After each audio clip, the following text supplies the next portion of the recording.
અષાઢ બીજના દિવસે નીકળનારી ભગવાન જગન્નાથ યાત્રાના 16 દિવસ અગાઉ એટલે કે આજે જેઠ સુદ પૂનમના રોજ વડોદરા શહેરમાં ઇસ્કોન મંદિરમાં ભગવાન જગન્નાથજીની 43મી સ્નાન યાત્રા યોજાઈ। વડોદરા શહેરમાં પણ ભગવાન જગન્નાથજીની રથયાત્રા ધામધૂમથી કાઢવા માટેની તૈયારીઓ શરૂ કરી દેવાઈ છે। આગામી 7 જુલાઈના રોજ વડોદરા શહેરમાં ઇસ્કોન મંદિર દ્વારા ભવ્ય રથયાત્રા કાઢવામાં આવશે। તે પહેલા જ સેંકડો લોકોની હાજરીમાં ઇસ્કોન મંદિર ખાતે ભગવાન જગન્નાથજીની જળયાત્રા યોજાઈ હતી। પરંપરા પ્રમાણે આજે જેઠ સુદ પૂનમ હોવાથી ઇસ્કોન મંદિર ખાતે ભગવાનની 43મી જળયાત્રાનું આયોજન કરાયું હતું।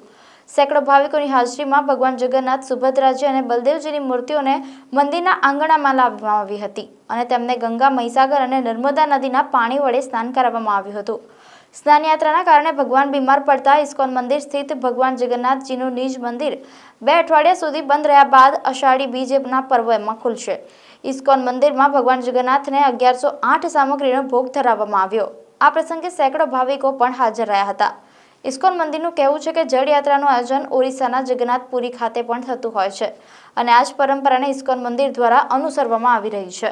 आज इस्कॉन मंदिर में 43वीं भगवान श्री जगन्नाथ जी का जलाभिषेक का परंपरागत तरीके से हो रहा है। भगवान को निज मंदिर से बाहर लाकर उनके स्थान पे बैठाया गया, उनको 11,008 भोग लगाया गया, उनकी आरती की गई और अभी जलाभिषेक शुरू हुआ है, जिसमें बहुत सारे भाविक भक्त सभी यहाँ आ रहे हैं। और ये जब समापन हो जाएगा तो आज से भगवान को निज मंदिर में इनका पट बंद हो जाएगा और 7 जुलाई को इनका पट खुलेगा और उसी दिन भगवान बड़ौदा रेलवे स्टेशन से नगर भ्रमण के लिए निकलेंगे। परंपरा जो जगन्नाथपुरी, हम सब जगन्नाथपुरी को फॉलो करते हैं, तो जहाँ वो जैसे होता है उसे हम एकमात्र एवो विचार है कि हे जगन्नाथ प्रभुजी सर्व लोकोનું કલ્યાણ કરો, बस ए ज एकमात्र तमन्ना है।